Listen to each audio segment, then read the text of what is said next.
Assalamualaikum warahmatullahi wabarakatuh. Kami dari kelompok 5 akan mempresentasikan tugas kami mengenai penerapan dan pelanggaran etika bisnis pada PT Coca-Cola. Berikut adalah nama anggota dari kelompok 5. Ilustrasi penerapan etika bisnis pada PT Coca-Cola. Yang pertama, menghargai rekan kerja dan pihak yang memiliki kepentingan atas perusahaan. Kedua, tidak diperkenankan menggunakan aset perusahaan untuk memperoleh keuntungan pribadi. 3. Menjaga kerahasiaan informasi akan PT Coca-Cola Tbk. Dan keempat, memiliki tanggung jawab penuh terhadap pekerjaan. 5. Tidak memberikan suatu pernyataan ke publik tanpa seizin perusahaan dan tidak membuat ataupun melaporkan pembukuan perusahaan yang salah. Dan yang terakhir, keenam, pelanggaran etika bisnis itu sendiri pun akan ditindak tegas. Latar belakang perusahaan. Coca-Cola pertama kali diperkenalkan pada tanggal 8 Mei 1886 oleh John State Pemberton, seorang ahli farmasi dari Atlanta, Georgia, Amerika Serikat. Perusahaan produksi dan distribusi Coca-Cola yang berada di Indonesia ialah Coca-Cola Amatil Indonesia. PT Coca-Cola Amatil Indonesia Tbk atau CCAI, yaitu perusahaan yang bergerak di bidang minuman yang memiliki 8 pabrik besar di Indonesia, antara lain di Cibitung, Bekasi, Sumedang, Jawa Barat, Surabaya, Bali, Medan, Padang, Lampung, dan Semarang. CCAI memproduksi dan mendistribusikan produk di bawah lisensi The Coca-Cola Company. Sejumlah besar pihak eksternal seperti pelanggan, pemasok, dan penyedia layanan juga memperoleh pendapatan dari hasil berbisnis dengan CCAI. Secara umum, PT Coca-Cola, perusahaan Coca-Cola Indonesia berkomitmen bahwa perusahaan dibangun atas dasar tujuan dan nilai-nilai perusahaan. Perusahaan ini bertumpu pada dasar kejujuran dan integritas moral. Visi perusahaan PT Coca-Cola sendiri yaitu dengan menjadi perusahaan produsen minuman terbaik di Asia Tenggara. Sedangkan misi perusahaan yaitu memberikan kesegaran kepada pelanggan dan konsumen dengan rasa bangga dan semangat sepanjang hari setiap hari. Berikut perilaku etis dan tanggung jawab sosial perusahaan kepada para pemegang saham, para pelanggan, para karyawan, para pemasok dan penyedia jasa, para mitra usaha, serta negara-negara tuan rumah. Yang pertama yaitu kepada para pemegang saham. PT Coca-Cola dapat bekerja sama dengan pemegang saham. Yang kedua kepada para pelanggan, yaitu dengan menyediakan produk-produk yang bermutu kepada para pelanggan serta ramah terhadap pelanggan. Yang ketiga kepada para karyawan, mampu mengembangkan para karyawannya agar berkemampuan tinggi serta punya tanggung jawab terhadap karyawan. Yang keempat, kepada para pemasok dan penyedia jasa, jujur dan adil, ramah, saling menghormati masing-masing pihak melalui persyaratan kontrak. Dan yang kelima, para mitra usaha, yaitu mampu menerapkan etika yang baik, mentaati dan menjalankan prinsip dan peraturan yang ada, serta negara-negara tuan rumah. Dalam menjalankan bisnisnya, PT Coca-Cola menghormati lingkungan hidup maupun nilai-nilai budaya yang dianut negara dimanapun PT Coca-Cola berada. Selanjutnya, nilai-nilai yang berlaku di PT Coca-Cola. Agar dapat memenuhi visi dan misi tersebut, cara kerja dan cara perusahaan berhubungan dengan semua pihak yang memiliki kepentingan atas perusahaan mulai dari konsumen dan pelanggan hingga ke pemasok terhadap pemerintah dan perusahaan sendiri harus dibangun atas dasar nilai-nilai yang kuat, serta bertumpu pada integritas. Nilai-nilai inti perusahaan diantaranya yang pertama yaitu sumber daya manusia. Dengan mengembangkan sumber daya manusia serta menghargai prestasi serta menikmati apa yang kita lakukan. Yang kedua, pelanggan. Menang untuk pelanggan dan untuk diri sendiri. Yang ketiga, semangat, yaitu semangat untuk bertindak serta bertanggung jawab dan sukses.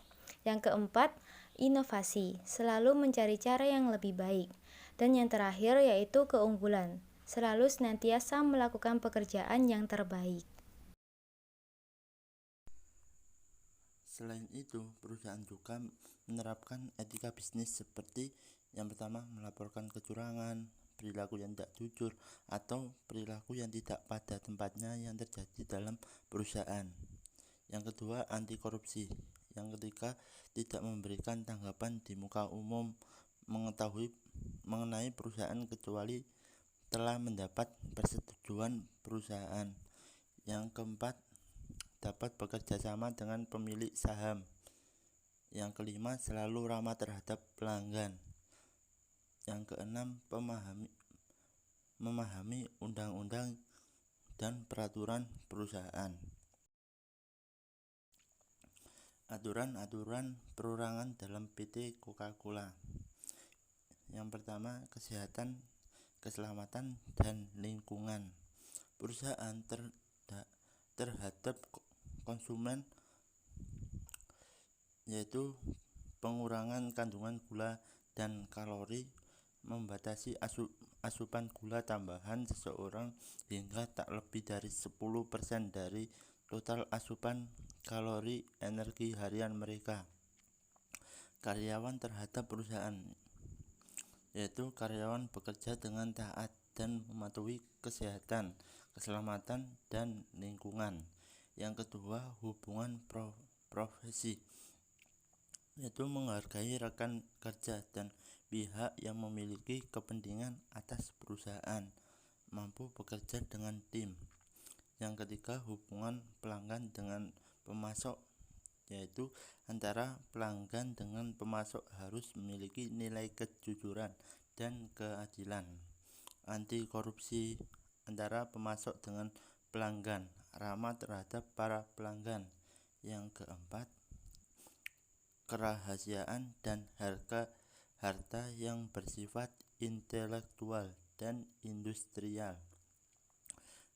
Yang pertama, tidak diperkenankan menggunakan aset perusahaan untuk memperoleh keuntungan pribadi. Yang kedua, menjaga rahasia informasi perusahaan. Komite Etika. Komposisi dan penunjukan anggota komite. Ketua Budi Dwi Raharjo, Sekretaris Sudiono, Bendahara Haji Joko Sulesono.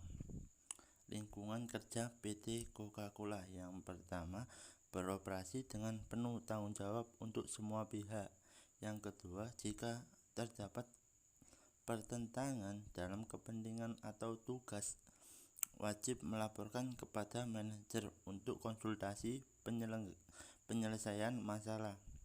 Yang ketiga, Coca-Cola memberikan izin untuk melakukan pekerjaan lain di luar perusahaan namun tidak berkaitan dengan PT Coca-Cola. Piagam Etika. PT Coca-Cola telah mengukir prestasi dengan menyabet 4 penghargaan di ajang Contact Center World CCW Top Ranking Performance 2020. Kategori perusahaan Gold Best Contact Center diberikan kepada contact center terbaik secara keseluruhan yang dapat berfokus pada staf di semua tingkatan, menunjukkan komitmen kepada pelanggan, dan memastikan bahwa kinerja dan tujuan kontak center sejalan dengan tujuan organisasi. Silver Best Sales Campaign. Penghargaan diberikan kepada perusahaan yang dapat menunjukkan bahwa mereka telah mengembangkan kampanye penjualan bernilai tinggi dengan hasil yang solid. Runner Up Best Outbound Campaign diberikan kepada kontak center yang dapat mendemonstrasikan kreativitas, hasil, dan integrasi kontak center menggunakan alat komunikasi eksternal, yaitu telepon, surat, email, pesan teks. Best Technology Innovation. Penghargaan ini diberikan kepada kontak center yang dapat meningkatkan kreativitas melalui penggunaan teknologi untuk meningkatkan kinerja bisnis dan layanan pelanggan. Kasus pelanggaran etika bisnis pada PT Coca-Cola. Mabes Polri menetapkan PT Coca-Cola sebagai tersangka kasus dugaan pelanggaran izin operasi di Sumedang, Jawa Barat. Perusahaan itu diduga mengantongi surat izin operasi yang telah kadaluarsa. Artinya, Coca-Cola dalam mengolah atau memproduksi minuman ringannya telah menggunakan air tanah milik negara secara ilegal. Penetapan PT Coca-Cola sebagai tersangka dilakukan setelah penyidik memeriksa 8 orang saksi dari Dinas ESDM Provinsi Jawa Barat, 8 saksi dari Dinas Pertambangan dan Energi Kabupaten Sumedang, 1 saksi dari Badan Pengkajian dan Penerapan Teknologi Bandung, dan 10 saksi dari PT Coca-Cola. Saat ini, penyidik juga tengah membidik individu yang bertanggung jawab atas pelanggaran izin tersebut. Pelanggaran tertulis pada kasus PT Coca-Cola. Penyidik telah memeriksa saksi ahli hukum pidana dan saksi ahli administrasi. Dari hasil pemeriksaan para saksi ahli patut diduga PT CCBI melanggar Undang-Undang Nomor 7 Tahun 2004 tentang sumber daya air yang berbunyi negara menjamin hak setiap orang untuk mendapatkan air bagi kebutuhan pokok minimal sehari-hari guna memenuhi kebutuhannya yang sehat, bersih, dan produktif. Sumber daya air dikuasai oleh negara dan dipergunakan untuk sebesar-besar kemakmuran rakyat. Saran pada kasus PT Coca-Cola.